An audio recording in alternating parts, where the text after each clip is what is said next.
Hi, everyone. Welcome to another week of Future of Money. My name is Denitha Doe here with Libra, and today I am with Chris Hooper out of Australia. Thank you so much for being here today. No worries, it's my pleasure. Thank you. Chris is the accounting futurist and has a lot to say on the future of accounting. And Chris, can you share with those who aren't familiar with your background, what do you do? Okay, so uh, I own an accounting practice called Accodex, which is a high-tech accounting solution for freelance accountants worldwide these days. We just set up an office in California, so super stoked about that. Woohoo! And I suppose, amongst other things, I actually also teach at university. I teach a number of different accounting subjects and also research in the space, predominantly around the idea of accounting futurology, which is actually a thing. And I spend a lot of time hanging out with an accounting historian here in Australia. So my entire business, basically, when people ask me, I say that I'm in the business of predicting the future of the accounting profession, namely so that I can actually build or ascertain a business model to actually capitalize on what I think the future of the profession is going to look like. So for me, studying the future of accounting is mainly for my own competitive advantage, because if I know where the industry is heading before my competitors do, I can obviously make changes to my business model accordingly to adapt for that. That is so exciting, and I love that. The futurology of accounting, the study of the future of accounting. Tell us, what is the future of accounting? Okay, so the way I see the future of accounting and where it's all heading is that there are four forces in play. And you don't have to be a rocket scientist to see these like forces at play, and they're affecting a lot of other industries, not just accounting. But there's a specific sort of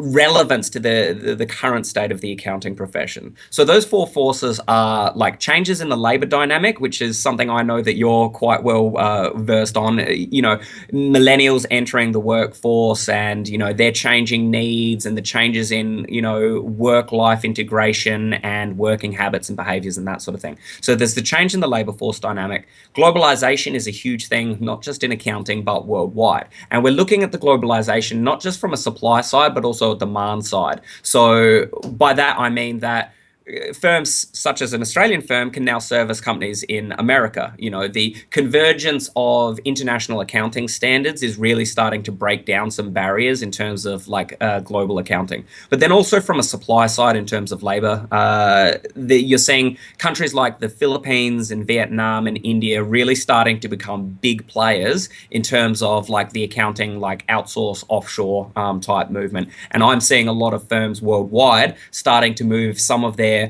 repetitive, like process oriented procedures and that sort of thing, move them to lower cost centers like in these countries. So that's what's happening on the globalization front. Technology is obviously a huge thing that I spend a lot of my headspace in. That's a combination of hardware and software. So everyone's heard the cloud, it's a big thing, but the cloud's here. The cloud's going to be here forever. I'm bored of talking about the cloud. I'm interested in what's happening in the automation and artificial intelligence space so far as accounting's concerned. And there's a few players in the global market that are doing some pretty scary stuff, scary in a good way, but some pretty crazy stuff in like big data and crunching these huge data sets and uh, gaining intelligence off of the back of that. In fact, yeah, there's uh, imagine you're running an online accounting platform and you can actually aggregate all of your users' data. You can actually predict how markets are going to move well before they actually, move. So I've done some work in the real estate sector around that in terms of big data analytics and using that as like a foresight analyst tool to actually predict the market before any of their other competitors know. Because there is value in actually knowing the future of your industry, of your profession, et cetera, et cetera. And if you can use data to actually gain those insights and use that as a competitive advantage, you can be 12 months ahead of the competition in that respect. And data is going to be the key to that. And then obviously the last element in that sort of four elements is changing client demands. So what I'm finding is that clients, particularly in the middle market and the small business space, actually want more face time with their accountant, not less face time. Which I suppose is contrary to some of the rhetoric in the profession. So by FaceTime, I mean it's like, Chris is my partner, he's my accountant. I need to talk to Chris. There's that relationship, and because the accountant is one of the most trusted advisors that this business owner is ever going to have in their entire life, that needs to be a relationship between one person and another person, and you're never going to separate the relationship that a business owner, particularly a small business owner, has with their accountant.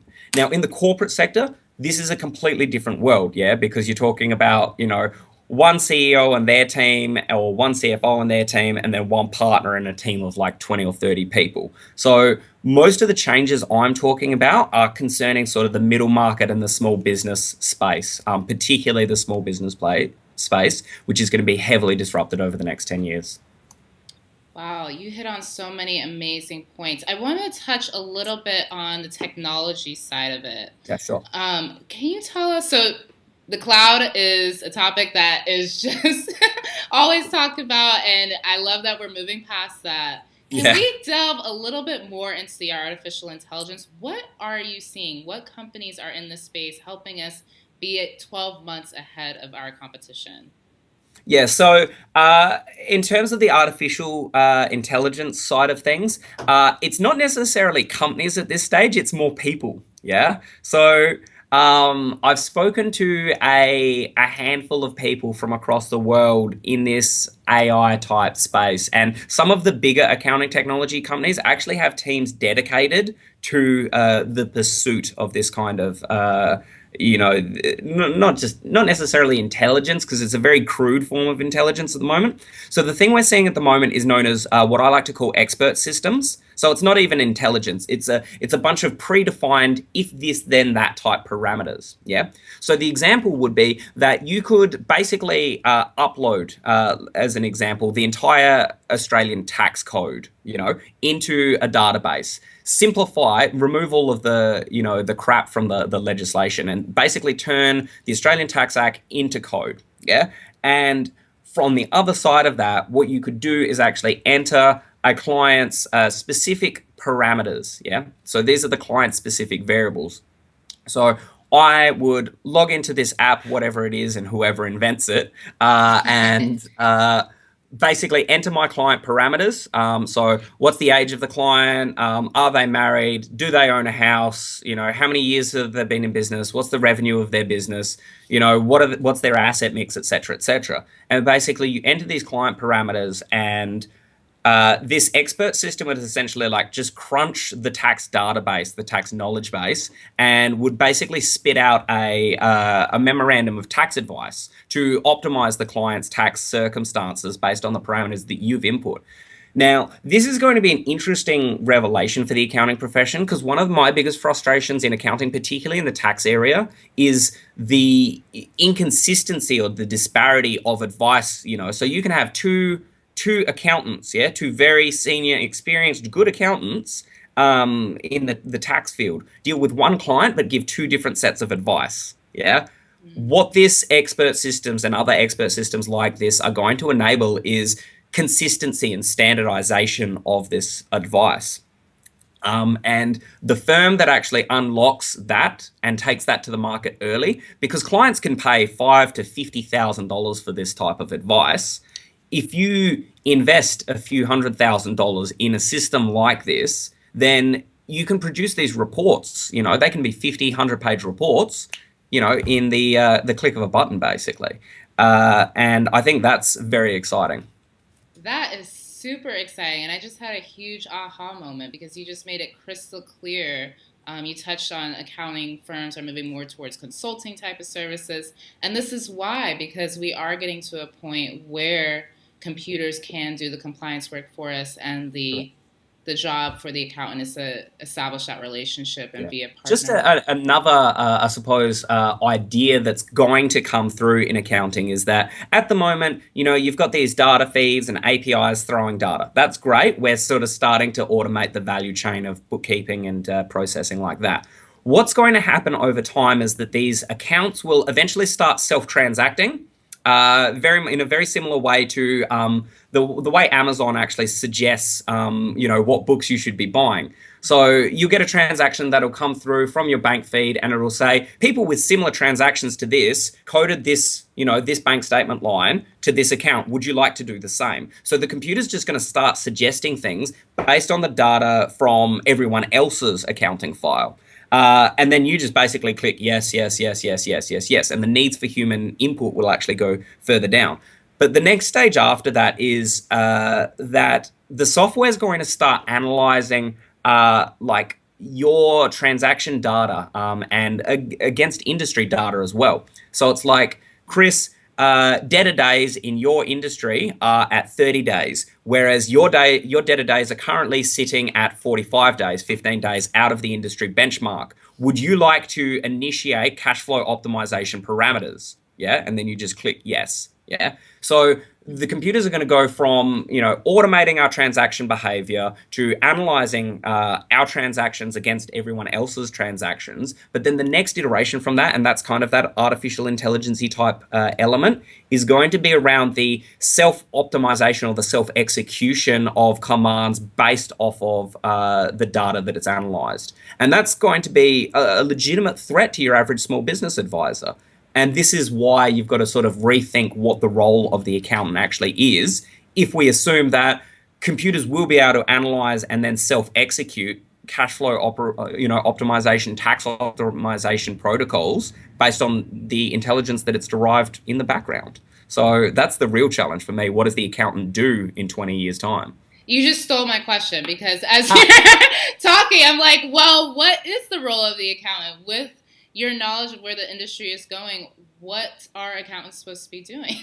Yeah, so I actually already hinted at that earlier, is that the relationship that a business owner and the accountant actually has is one almost second to none. Yeah. And I remember when I was in practice, like I would have clients calling at weird hours of the day, telling me stuff that has nothing to do with, their finances or anything like that. The accountant is basically, particularly in the small business space, the accountant is your trusted advisor. They are your counselor. They are your business strategist. They're your sounding board. They are your best friend in business. Yeah.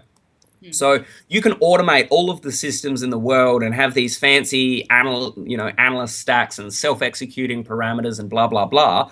But that's never going to change the relationship dynamic. Yeah. So some businesses absolutely will just go, okay, well, I've got Bob, my accounting robot, now taking care of all of my stuff. And they'll be paying a low price for that technology and they'll be fine. But there's still going to be a huge percentage of the market that's like, no, I need my best friend in business to actually help me through all of this sort of stuff. So what does the accountant do in 20 years' time? They are going to be a business owner's best friend in business. Yeah. So the skills required for that job, yes, there's the analyst type stuff and the numbers crunching and that sort of stuff. That's still important and it's always going to be important. But there's this whole raft of new skills that are required that are along the lines of, interpersonal skills, soft skills, communication skills, counseling skills, active listening skills, presentation skills. All of that sort of stuff is going to become extremely important for the accountant in the 21st century.